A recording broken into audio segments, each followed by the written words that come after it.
আমরা কেউ কল্পনা করিনি, কারো ধারণার মধ্যে ছিল না। কিন্তু এই অবিশ্বাস্য জিনিস আমাদেরকে হঠাৎ করে গ্রহণ করতে হয়েছে।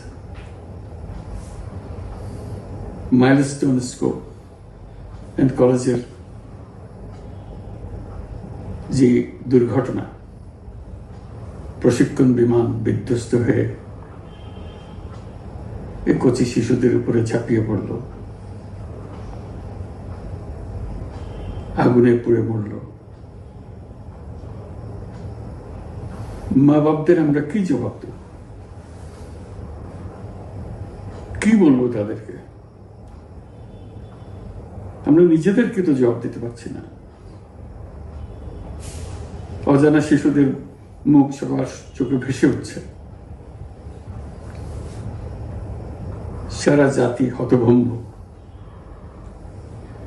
বা ক্রুদ্ধ।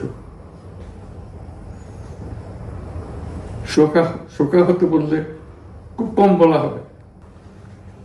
এই দুর্ঘটনার রেশ এখনো কাটেনি। এখনো লাশ আসছে হাসপাতালে, এখনো হাসপাতালে মারা যাচ্ছে। মা বাবা এখনো খোঁজ নিচ্ছে আমার সন্তান কোথায়,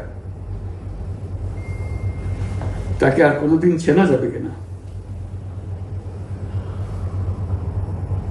যাদের লাশ দেখছি তার মধ্যে আমার সন্তান আছে কিনা পৃথক করার তো কোনো উপায় নেই। এরা আমাদের সবারই সন্তান, হঠাৎ করে চিরদিনের জন্য চলে গেল। আমরা অবশ্যই তদন্ত করব, তদন্তটা তারা ফিরে আসবে না। আমরা চিকিৎসার ব্যবস্থা করছি, সবাই ঝাঁপিয়ে পড়েছে। সকল হাসপাতাল, সকল মানুষ ছুটে আসছে। আমরা সবার কাছে অনুরোধ করছি, হাসপাতালে ভিড় করবেন না, কারণ যারা আহত তাদের জন্য এটা ভালো না।